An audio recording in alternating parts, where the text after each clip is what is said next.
Imagine your family's financial future being changed by a business that looks almost painfully boring. No glamorous office, no viral app, no warehouse full of robots. Just a local service people need, pay for, and keep needing year after year. That business might not look impressive on Instagram, but that is exactly why it deserves your attention. Polly had been looking at the usual paths to building wealth, investing more, earning a bigger salary, cutting a few expenses. All useful, but there was one problem. Every strategy depended heavily on the size of his paycheck. Then he started looking at something different. What if the goal wasn't to find the next exciting business idea? What if the goal was to find a boring problem that customers were already willing to pay someone to solve? That question changes the entire game. Think about the businesses around a typical American neighborhood. Someone has to clean gutters. Someone has to mow lawns. Someone has to pressure wash driveways. Someone has to clean commercial buildings after hours. Someone has to remove junk, maintain pools, repair fences, service HVAC systems, clean carpets, or manage landscaping. None of these businesses sounds like the future of wealth. But wealth doesn't care whether a business sounds exciting. It cares about demand, pricing, profit, repeat customers, operating efficiency, and what the owner can eventually build beyond their own hours. Let's take a simple example, a residential and small commercial cleaning business. Suppose Polly starts small on weekends. He doesn't rent a giant office. He doesn't buy expensive equipment just to look professional. He starts with basic equipment, insurance, a simple website, a phone number, and a clear offer. At first, the business is basically a job. That's important. A lot of people hear the words business owner and imagine freedom immediately. In reality, a new service business can give you less free time before it gives you more. Polly might spend Saturday morning doing the work, Saturday afternoon answering messages, and Sunday evening sending invoices. But something interesting is happening. Every job teaches him what customers actually value. Maybe customers don't care about a fancy brand. They care that the cleaner arrives when promised. Maybe they don't want the cheapest provider. They want someone reliable. Maybe small offices need service every week, while homeowners book once a month. Those details are where a real business begins to emerge. Let's say Polly eventually charges an average of $180 per residential job and completes 4 jobs on a Saturday. That's $720 in revenue for one day. If he adds 2 weekday jobs, the revenue can grow further. But revenue is not profit. Supplies, transportation, insurance, taxes, equipment, payment processing, advertising, and other costs all matter. So imagine, purely as a hypothetical example, that after operating expenses, Polly keeps 25% before personal taxes. At $8,000 of monthly revenue, that would be about $2,000 of operating profit before personal taxes. That isn't a millionaire story, and that's the point. Real wealth often starts with numbers that look ordinary. Now imagine Polly doesn't immediately spend that extra money on a nicer car. Instead, he reinvests part of it. He buys better equipment. He improves scheduling. He pays for local advertising that actually produces customers. He creates a simple customer follow-up system. He starts tracking which services have the best margins. Then he notices something even more important. He is spending too much time doing tasks that don't require him personally, so he hires someone part-time. This is where the business starts changing from a job into an operation. Polly isn't trying to disappear from the business overnight. He's trying to make the business less dependent on one person. That distinction matters. If every dollar requires Polly to physically show up, the business has a ceiling. If customers can be served by trained employees, jobs can be scheduled efficiently, and quality can be measured, the ceiling moves. Suddenly, the question isn't, how many hours can Polly work? It's, how many customers can this system serve profitably? That's a much more interesting question. Consider a small team serving 200 recurring customers. Again, these numbers are hypothetical, not a promise. If each customer produces an average of $200 in monthly revenue, that's $40,000 in monthly revenue. At a hypothetical 20% operating profit margin, that's $8,000 in operating profit before taxes, owner compensation decisions, debt payments, and other considerations. Now compare that with the original weekend hustle. The transformation didn't come from a magical investment return. It came from building a system around a boring problem. And recurring customers are especially valuable because predictability can make planning easier. A customer who books once is useful. A customer who books every month is different. That recurring relationship can make revenue more predictable, while also reducing the need to find a completely new customer for every job. But recurring revenue doesn't mean guaranteed revenue. Customers cancel. Competitors appear. Costs rise. Employees leave. Equipment breaks. Reviews can hurt you. A slow month can arrive exactly when you need cash. That's why the boring business strategy isn't about finding easy money. It's about building something durable. And durability starts with choosing the right problem. Look for services people need repeatedly, services that are difficult or unpleasant to do themselves, and services where reliability matters. That might be cleaning, lawn care, pest control, mobile detailing, commercial maintenance, junk removal, bookkeeping, senior support services, or another local service. The exact business matters less than the underlying economics. Do customers actually need it? Will they pay enough? Can you deliver it profitably? Can someone else eventually deliver it? Can customers come back? Can you reach them without spending everything you make? And can the business survive if you aren't personally doing every task? Those questions are far more important than whether the business sounds cool. This is also where your American lifestyle enters the picture. Imagine Polly has a family. At first, extra business income might simply help cover groceries, insurance, or a car repair. Later, it might build an emergency fund. Then, it could help pay down high-interest debt. After that, the family might have more room to invest through accounts and vehicles appropriate to their situation. Eventually, the biggest benefit might not be a luxury purchase at all. It might be options. The option to take a week off without the business collapsing. The option for one parent to reduce work hours. The option to handle an unexpected home repair without putting it on a credit card. The option to pay for a family trip without worrying that the entire budget will break. That is why business and lifestyle are connected. Money is not the final product. Freedom is. But there is another side people don't talk about enough. Starting a business can be risky. You may spend money and get no customers. You may underestimate taxes. You may price your service too low.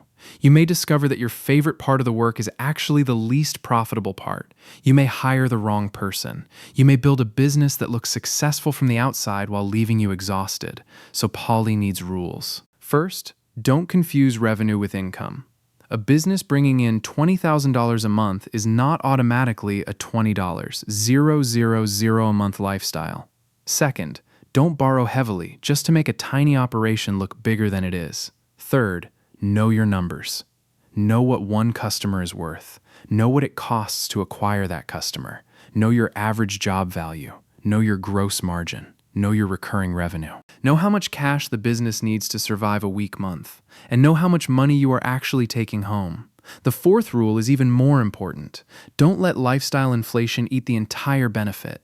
This is where many people lose the game. Their income rises, so their car payment rises. Their business grows, so they upgrade the house. Revenue increases, so the vacations get more expensive. Pretty soon, the business is working harder just to support the lifestyle that the business created. Polly wants the opposite. He wants the business to create a widening gap between what the family earns and what the family needs to spend. That gap is where financial flexibility can grow. Maybe the business generates an extra $3,000 in a month. Polly doesn't automatically spend all $3,000. Maybe part supports taxes, part stays in the business, part strengthens cash reserves, part goes toward debt reduction, part may eventually be invested according to a long-term plan. The exact percentages depend on the family's situation. But the principle is simple. Don't consume every dollar of new income. Now here's where the boring business becomes even more interesting. Once the operation is stable, Polly can decide what he actually wants. Maybe he wants to keep it as a small family business. Maybe he wants to build a larger company. Maybe he wants to sell it someday. Maybe he wants to use the cash flow to invest in other assets. Maybe he simply wants enough dependable income to work fewer hours. There isn't one definition of success. That's important because the internet often makes wealth look like a scoreboard. Net worth, cars, houses, followers, business revenue. But your family doesn't live inside a spreadsheet. Your family experiences mornings without panic, bills paid on time, dinner without checking the bank balance, vacations that don't create months of regret, and the ability to make a career decision without feeling trapped. Those are financial outcomes too. And boring businesses can sometimes support them because they are connected to real-world demand.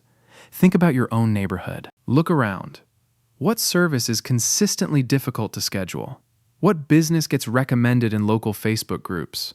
What service do homeowners complain about? What do small businesses outsource because they don't want another employee? What job do people hate doing themselves?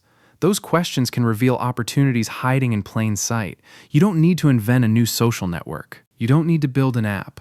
You don't need millions of followers. You need a problem, a customer, a profitable solution, and a way to deliver that solution consistently. Of course, competition exists. If a service is profitable, other people will notice.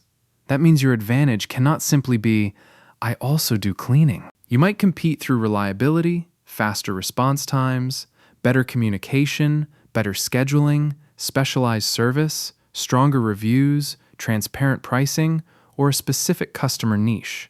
For example, instead of trying to serve everyone, Polly could focus on recurring cleaning for small medical offices, property managers, or busy suburban families. Narrowing the customer can make the offer easier to understand.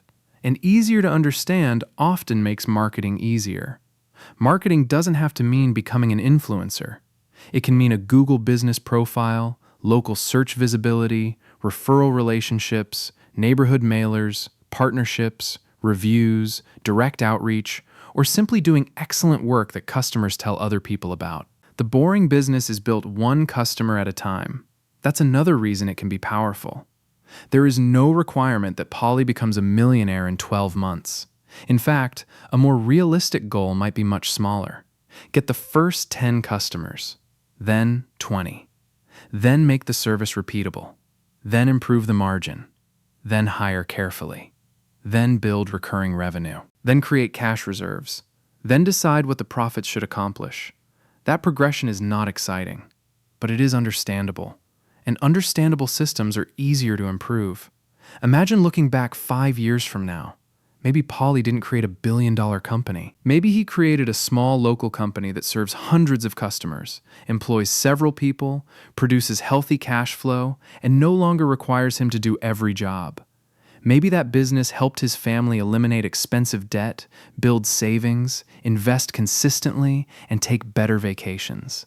Maybe it gave him the confidence to leave a job he hated. Maybe it allowed his spouse to work fewer hours. Maybe it simply gave the family breathing room. That can be a massive transformation, even if nobody on the internet calls it impressive. There is also a hidden advantage in starting locally. Feedback is fast. If an offer doesn't work, you can change it without rebuilding an entire company. If customers keep asking for the same extra service, you can test whether it deserves to become a new package. If one neighborhood produces better customers than another, you can focus your marketing there. Small experiments can replace giant guesses. And because this is a family financial strategy, Polly should separate business money from household money. A dedicated business account, organized records, and a realistic tax reserve can make the numbers much easier to understand. The goal is not to make the paperwork exciting. The goal is to know what the business is actually producing. That clarity matters when the first big decision arrives. Should you hire? Buy equipment? Raise prices? Add another service? Take money out? Keep cash inside the company? Without clean numbers, those decisions become emotional. With clean numbers, they become business decisions. And that is the bigger lesson. Wealth usually becomes less mysterious when you stop looking for one giant breakthrough and start building a series of small, repeatable advantages. A boring business can be one of those advantages, especially when the profits are used to strengthen the family's overall financial position rather than simply finance a more expensive lifestyle. And here's the part that matters most. You don't have to copy the exact business. You can copy the logic. Find something people need. Start small enough to survive mistakes. Charge enough to make the economics work. Track every important number. Build repeat customers. Document the work. Create systems. Hire only when the numbers support it. Keep taxes and operating costs in mind. Protect your cash. reinvest intelligently, and resist the temptation to turn every increase in income into an increase in spending, because the real goal isn't to own a boring business. The goal is to build an income-producing asset that can eventually give your family more choices. More choices about where you live. More choices about how you work. More choices about how you spend your weekends.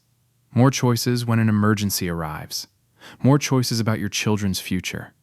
And more choices about what you want the next decade of your life to look like. That is why the most exciting business idea may not be the best one.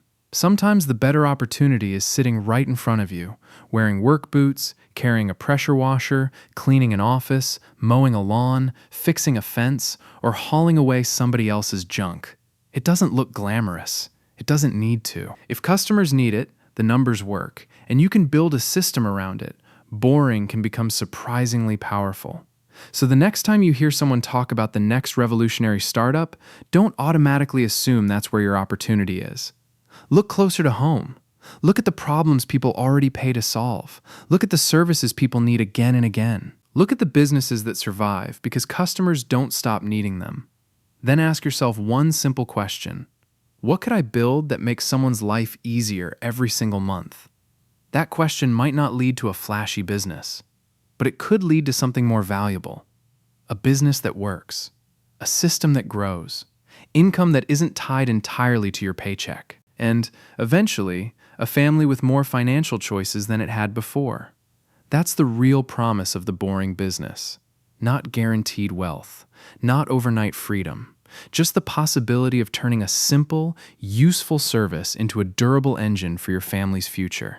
And sometimes, that is more than enough to change your life.